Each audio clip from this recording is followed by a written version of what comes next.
गालियाँ, अपशब्द, अभद्र भाषा जो आपके दिमाग में इमेजिन कर सकते हो, हर एक प्रकार की गाली भारत को इस समय पड़ रही है। यह मानकर चलिए कि यूरोपियन कंट्री, वहाँ की जनता सोशल मीडिया और भारतीयों के भारत के खिलाफ एक जंग छेड़ दी है। इससे जंग का सेंटर पॉइंट पीएम मोदी और व्लादिमीर पुतिन। यकीन नहीं आता तो आप खुद अपनी स्क्रीन पर देख लीजिए, यूरोप के इस समय किस तरह से, किस तरीके से भारत को टारगेट कर रहे हुए, कैसी कैसी गंदी बातें भारत के खिलाफ इस्तेमाल किया जा रहा है। इतना ही नहीं, यूरोप और अमेरिका के वेल नोन इन्फ्लुएंसर है ना, वो किसी शब्दों का इस्तेमाल इस समय मोदी और पुतिन के इस मीटिंग के लिए कैसे कर रहे हैं, आप साफ साफ देख पा रहे हैं। इतना ही नहीं, इनमें से एक खास चीज़ को टारगेट किया जा रहा है। दरअसल आज भारत के सबसे बड़े न्यूज़ नेटवर्क इंडिया टुडे ने आज पूरी विजिट को लेकर एक कार्टून वीडियो बनाया।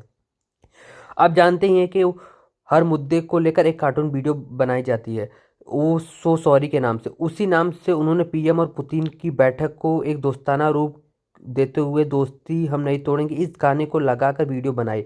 यह एक नॉर्मल सी बात है। जब ट्रम्प भारत आए थे आखिरी बार तो उन्होंने भी यही गाने पर एक वीडियो बनाई थी। इनमें से कोई नई चीज़ नहीं, लेकिन इस वीडियो को दिखाकर भारत के खिलाफ एक कैंपेन छेड़ दिया गया। भारत को खुले तौर पर टारगेट किया जा रहा है, वहाँ के इन्फ्लुएंसर, पॉलिटिशियन, इसके अलावा न्यूज़ संस्थाएं। इतना ही नहीं, वहाँ की जनता इस समय भारत पर टूट पड़े। लगातार भारत के खिलाफ वो जंग सी छेड़ दी गई है सोशल मीडिया पे। और सबसे हैरानी बात यह है कि वे लोग थे, यही वो इन्फ्लुएंसर थे जो उस समय जश्न मना रहे थे जब पुतिन ने ट्रम्प के साथ बैठक की थी। तब उनके लिए व्लादिमीर पुतिन से ज़्यादा शांतिप्रिय आदमी कोई नहीं था। और आज जब वे पीएम मोदी से मिल रहे हैं तो भारत आए तो वही लोग पुतिन को सबसे बड़ा क्रिमिनल बता रहे हैं। उनके हिसाब से इससे बड़ा खराब आदमी धरती पर कोई नहीं है। ये दोगलापन यूरोप को पता नहीं कब जाएगा।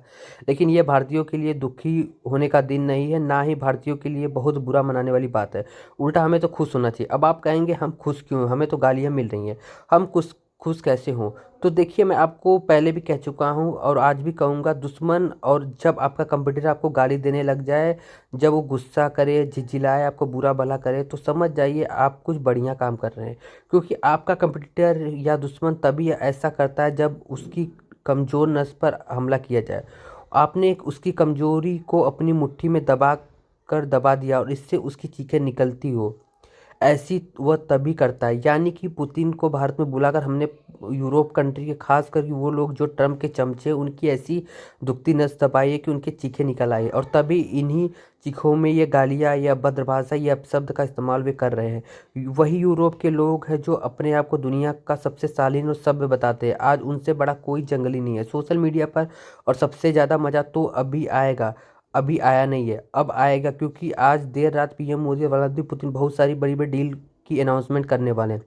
वो डील जब बाहर निकल कर सामने आएगी तब आप कल शाम तक देखना कैसे चिल्लाते और चीखते हैं।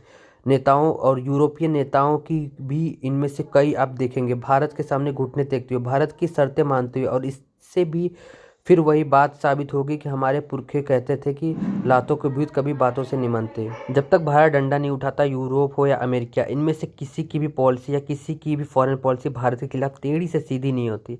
लेकिन यूरोप के देश और वहाँ के लोगों ने इस रोने के कार्यक्रम को कल से ही स्टार्ट कर दिया है। लेकिन हमें इस बात से कोई मतलब नहीं है। आप इस वीडियो को व्हाट्सएप ग्रुप और हर जगह शेयर कर दिए ताकि सबको पता चले कि क्या कमर तोड़ कार्रवाई की है हमने यूरोप पर। और अंग्रेज जो अपने आप को बहुत होशियार समझते थे, आज वो कैसे आज घुटनों पे आ चुके हैं। अगर वीडियो अच्छी लगी तो प्लीज़ लाइक करिएगा, subscribe and thank you for watching.